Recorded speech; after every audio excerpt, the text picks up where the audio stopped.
پہلے رکوع کے آخر میں ایک مضمون آیا تھا وَفِي أَنفُسِكُمْ أَفَلَا تُبْصِرُونَ، نشانیاں اللہ تعالیٰ کی جو ہیں وہ آفاق میں بھی ہیں، انفس میں بھی ہیں۔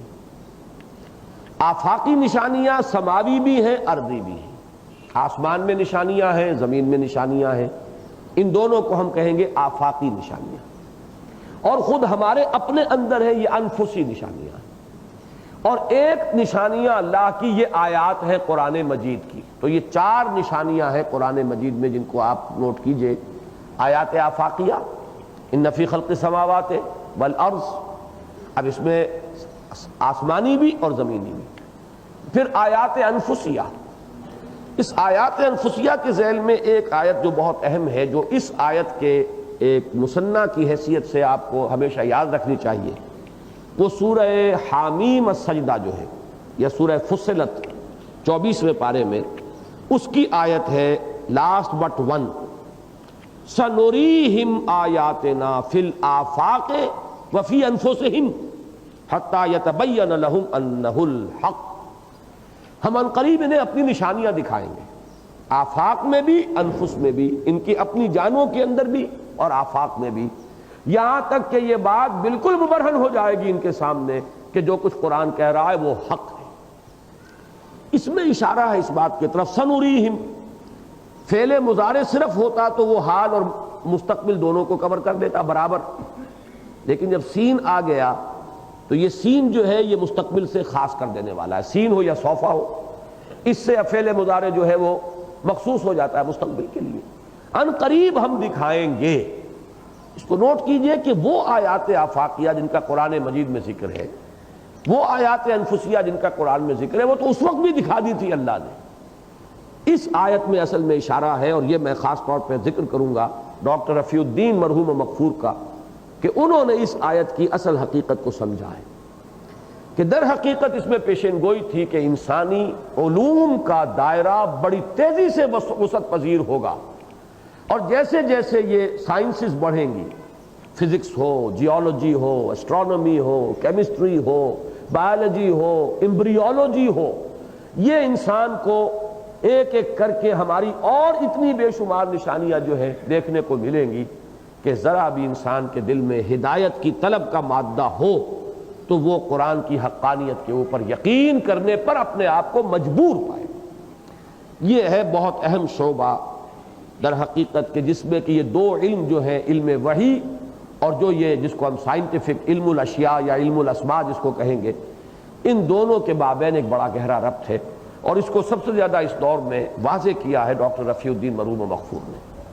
انہوں نے جب یہ کہا کہ یہ کائنات اللہ کا عمل ہے، فعل ہے، اور قرآن اللہ کا کلام ہے، ان دونوں کے مابین کوئی بعد، کوئی تناقض یا تضاد تو بہت دور کی بات ہے، کوئی بعد بھی نہیں ہو سکتا۔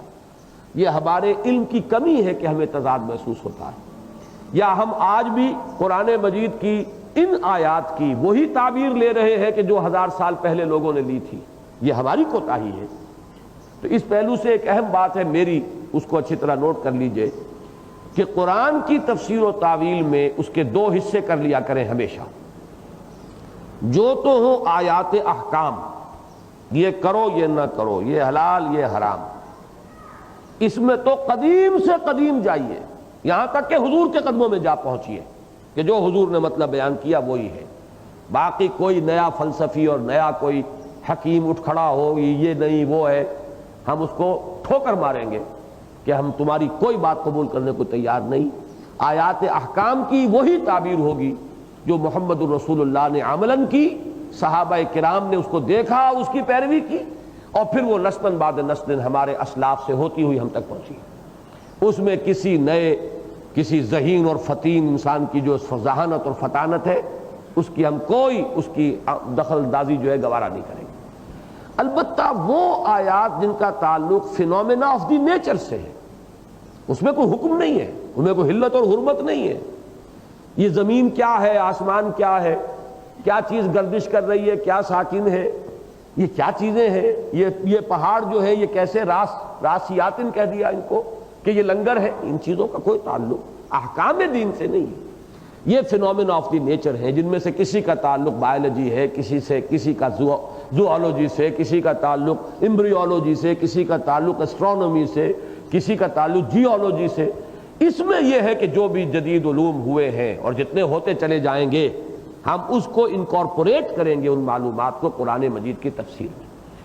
یہ اصل میں ہوتا کیا ہے، یا تو وہ بالکل قدامت پرستی، وہ احکام میں بھی قدامت پرستی تو ان آیات کی تفسیر میں بھی قدامت پرستی، یا وہ تجدد ہے کہ ان آیات میں بھی کوئی نئے معنی اگر وہ ریڈ کر رہے ہیں تو وہ آیات احکام کو بھی تختہ مشق بنانے کے اوپر جری ہو گئے۔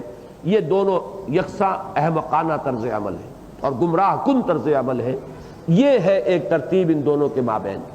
تو اس اعتبار سے سنوریہم آیاتنا فی الآفاق وفی انفسہم حتی یتبین لہم انہ الحق، یہ جو ہے بہت اہم ہے آیت۔ اب میں جو بات کہنا چاہتا تھا کہ جو قرض رہ گیا ہے کہ انفسی آیات، اس کے دو لیول اپنے ذہن میں معین کیجئے، ایک مادی اور ایک معنوی۔ قرآن مجید ہمارے اپنے وجود سے جو نشانیاں ہمیں دکھاتا ہے، ایک تو مادی ہے، مثلا اپنے جسم پر غور کیجئے، اس کی جو حیت ہے، اس کی جو ترکیب ہے، یہ جو ہمارے سمع اور بصر دیا ہے، پھر ان کی جو لوکیشن ہے، ان کی آپس کے اندر جو سیٹنگ ہے، ان میں سے ایک ایک چیز اللہ کی حکمت کی نشانی ہے۔ تو ایک تو یہ کہ بالکل خالص مادی اور جسمانی اعتبار سے، اور اسی میں ایک خاص پہلو جس کی طرف قرآن توجہ دلاتا ہے بعث بعد الموت کے اعتبار سے، کہ ذرا اپنی امبریولوجی پر غور کرو، تم تھے کیا؟ گندے پانی کی ایک بوند، وہاں سے یہ سقراط اور بقراط اور یہ فلاں اور یہ سکندر اعظم اور یہ چنگیز، یہ سب کہاں سے بنے ہیں؟ یہ تو مانتے ہو نا، مٹی سے بنے کہ نہیں بنے اور کہاں سے بنے اور روح کس بلا کا نام ہے چھوڑو تم، لیکن یہ تو ہر انسان مانتا ہے کہاں سے بنے ہو؟ کیا تم ایک نہیں تھے؟ الم یکن نطفۃ من منی یمنی ثم کان علقۃ فخلق فسوى فجعل منه الزوجین الذکر والانثى الیس ذلک بقادر علی ان یحیی الموتى۔ تو یہ بھی گویا کہ وہ نشانیاں ہیں کہ جو انسان کے اپنے اندر اپنے وجود میں ہیں۔ یہ تو ظاہر و باہر ہے، سائنٹیفک ہے۔ اس میں تو سمجھیے کہ دو چیزیں زیر بحث آئیں گی، اناٹومی، فزیولوجی، ایمبریولوجی۔ ان تینوں سے جو بھی ہمیں ملتے ہیں، یہ تین علوم جو ہیں وہ ہمیں آیات انفسیہ کا ایک بہت بڑا ہے، وسٹا جس کو آپ کہتے ہیں، ایک بہت بڑا اسپیکٹرم ہے کہ جو ان تین علوم کے ذریعے سے سامنے آیا۔ وَالسَّمَاءَ بَنَيْنَاهَا بِأَيْدٍ وَإِنَّا لَمُوسِعُونَ، اصل میں جوڑیے اس کے ساتھ، تو وہاں کیا آیا تھا کہ آسمان میں بھی نشانیاں ہیں اور زمین میں بھی ہیں۔